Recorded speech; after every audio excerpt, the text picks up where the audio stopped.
It's mind-blowing. 83% of violent home invasions, home intrusions, home break-ins had a man present, and only 15% of those actually responded with some kind of resistance. Toxic masculinity. But you know what's actually toxic? A weak, soft man who can't be a protector. That's toxic. Ain't no motherfucker in this world could do it like me. Open up your eyes and insert a little rising. You don't have to love me, you don't have to like me. Got enough love in myself, in my psyche. You should have the same in your brain nightly. If you wanna taste, bitch, you can fucking try me. If you wanna hate, bitch, you know where to find me.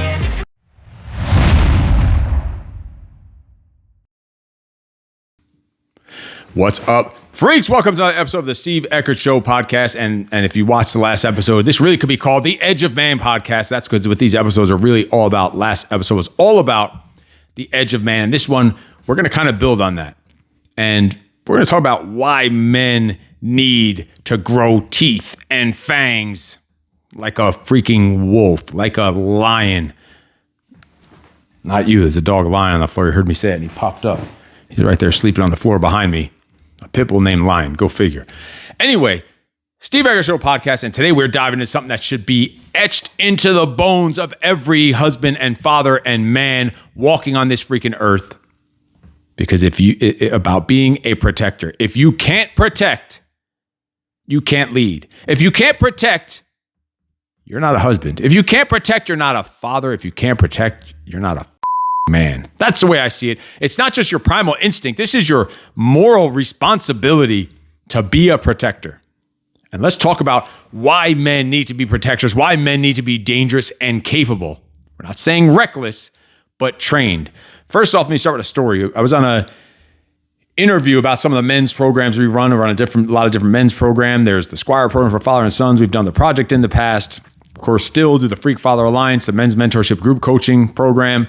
I have the No Excuses experience for men that I personally run here in Southern California, a 2.5-day event for men. And so I was talking about these programs on NBC News in New York City. We're outside in a courtyard at Rockefeller Center on the top of one of the buildings. And the host was asking me about manhood and masculinity and strength and fierceness and ferocity and saying, why do men need to be savages? Why do men need to be strong and fierce? He said, there's plenty of people out there that would be willing to say men need to be more nurturing. Men need to be more empathetic and understanding and caring and compassionate. Now, make no mistake, there's a time and a place for every one of those things, and every one of those things a man does need to know how to be in that time and place. But he basically asked, why do men need to be strong? So and the video's on YouTube. I'll try to put a link here in the show notes. I asked him, and this is about 45 minutes into an interview. It was only supposed to be 20 minutes because we were getting deep into it. I asked him, and of course they cut this part out when they release it, but that's besides the point. I've got the footage. I asked him, so let me ask you, Sam, when you're sleeping at home with your wife, I'm assuming it's a wife, or I don't know, whatever. When you're at home with your wife sleeping and in the middle of the night, it's 3:30 in the morning, pitch black, and bam, you hear a bump in the night, you hear window glass break. Sounds like someone's breaking into the home. What are you going to do? Are you going to be the one that goes and checks it out? Sees what's going on? Or are you going to be hiding behind your wife with your hand on her shoulder while you're holding a little candlestick or something, or a lampshade? Not even the lamp thing, just the lampshade. You're holding a lampshade as a weapon because the people in the movie, they pick the stupidest weapons when it comes down to it. Are you going to be hiding behind her while she goes and you're like, hey, go check it out, see what it is. I'll get 911 on speed dial. Like, is that what you're going to be? Are you going to, which role are you going to choose when that bump goes in the night? And he said, point taken. And he looked over to the producer. He said, I think we have enough here. I think we got what we need here. Meaning the point was across. Why do men need to be strong? Why do they need to be fierce? Why do they need to be protectors? First off, because the world is softening men. Let me ask you something. When you hear that bump in the night, are you the kind of man who's going to jump up and put yourself between yourself and the threat and your family? Or are you the one yelling, call 911 while you're hiding in the freaking bathtub with your little phone flashlight on? That's your self-defense. And your whistle. Maybe you got a whistle. You go blow a whistle to scare away the intruders. And you can videotape them as you're slaughtering your whole family. First person perspective. YouTube is gonna fuck this video up. But whatever. That's just how we roll. This sounds harsh until it's real. And here's the truth. Society is declawing men. They're taking away the ferocity. They're taking away the manhood. They're telling boys to sit down, be quiet, shut up, stay soft, stay in line, don't make noise, don't have fun, don't have this rowdiness to you, don't be aggressive, don't be toxic. Toxic masculinity. But you know what's actually toxic?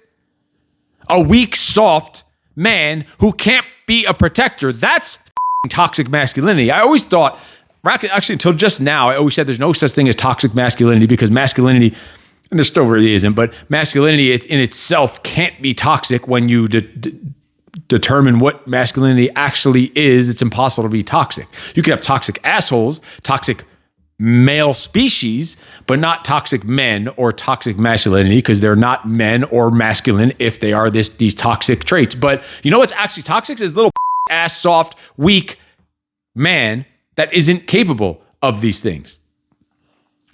Here's some stats. We always like stats on this show. Here's some statistics that you probably don't know.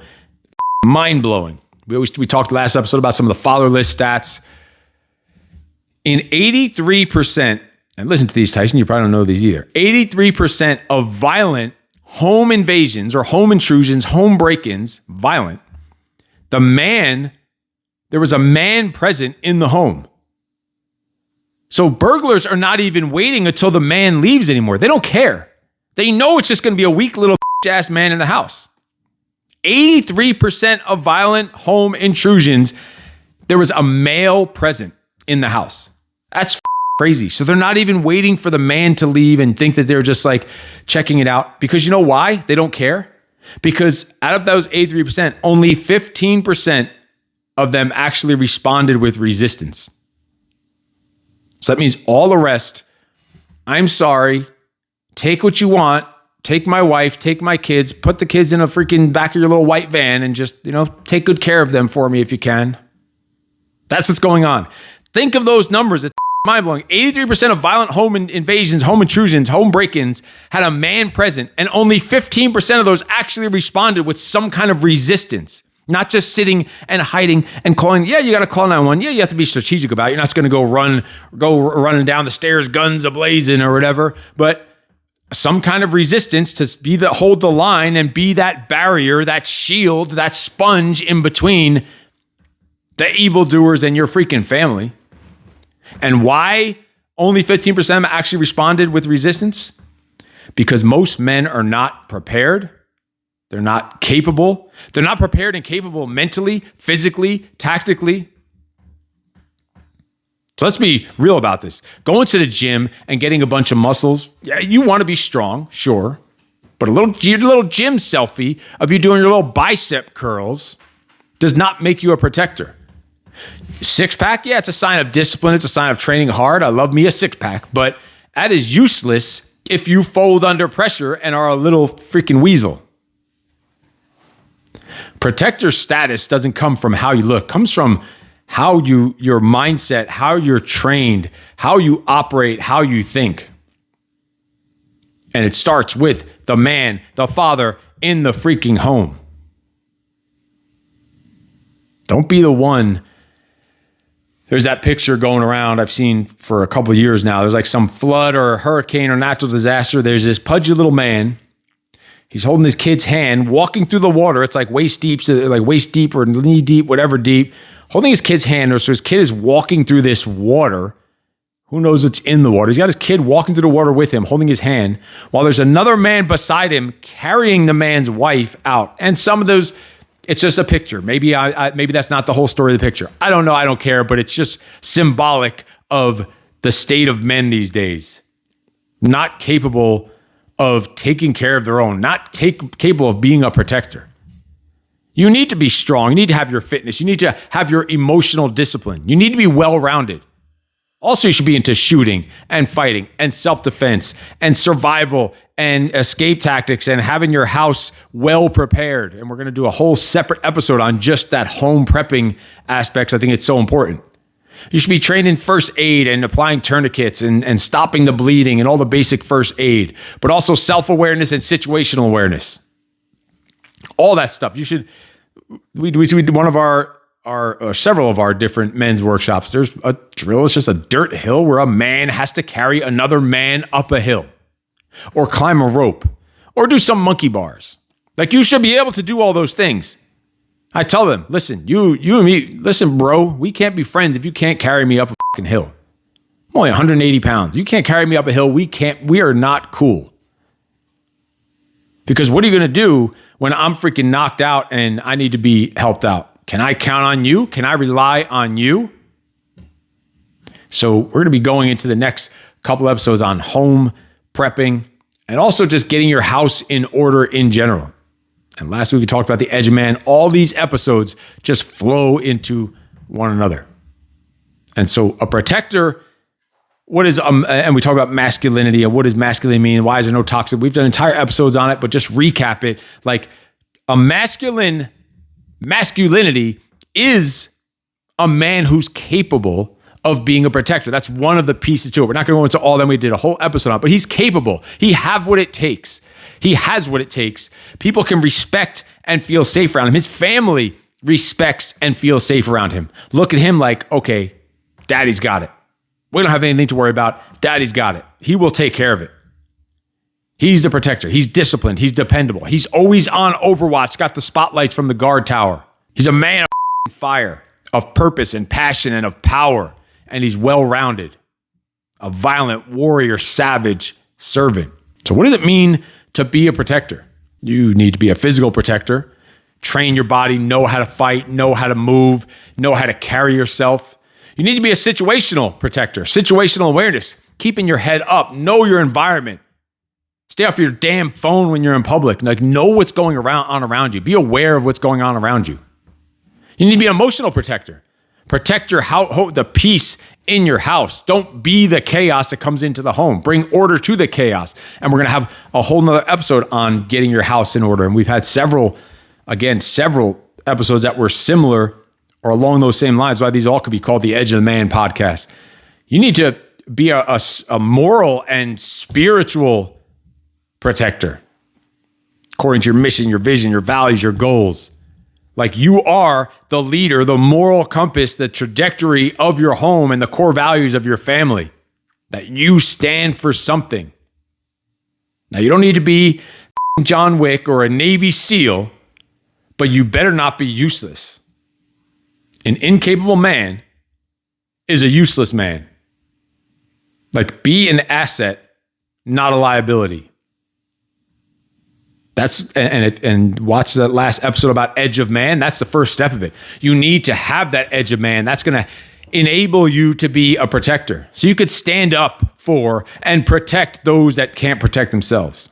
That's what a natural leader is. A natural leader is the kind of person that gets natural followers, especially during times of chaos and danger and uncertainty, in hard times and slow times and scary times. Someone who's just confident and has competence and is courageous. That positive male role model is the protector. You are meant to be the one that everyone turns to because you were built for this. You were built to be strong and tough and to endure and to lead and carry the team and be the sponge to the pain and the hardship, endure it and to endure it with a smile. You're meant to have muscles and be fit and ripped and look the part of a man. Not where you see it, you don't even know what it is. It's just an it. That's what we're meant for. We're meant for this suffer, for this struggle, for this sacrifice. To become a protector, you need to regularly find out what you're made of. Do you have what it takes? Do you still have what it takes?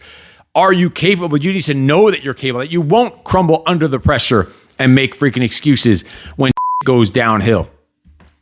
We need that challenge and violence and darkness and suffering and pain and competition and fear and doubt and danger and risk and adventure.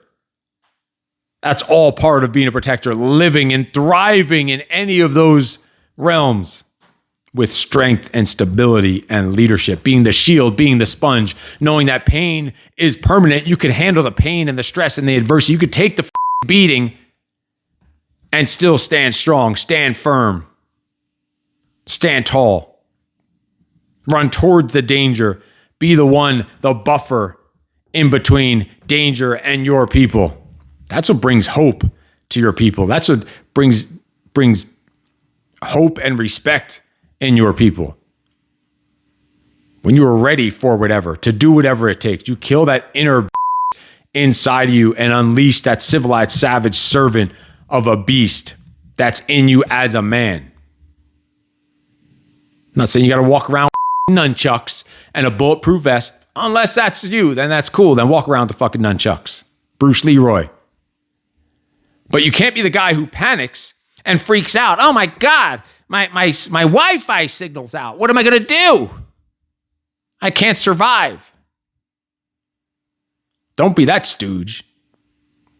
Or when it's time to do something hard or something tough, be, oh well, I'm the more of the compassionate, nurturing type. When your family's in danger. Okay, you'll be compassionate and nurturing to your family while you're all shackled up in some dungeon somewhere with some flesh-eating freaking psychopath. This episode's gone downhill many times, but whatever. We'll see what YouTube does with it. They're usually pretty good with our stuff. You can nurture all you want. Nurture your people and be compassionate and empathetic all you want after you've neutralized the threat, after you've eliminated and exterminated the threat. Masculinity isn't toxic. A weak ass man is.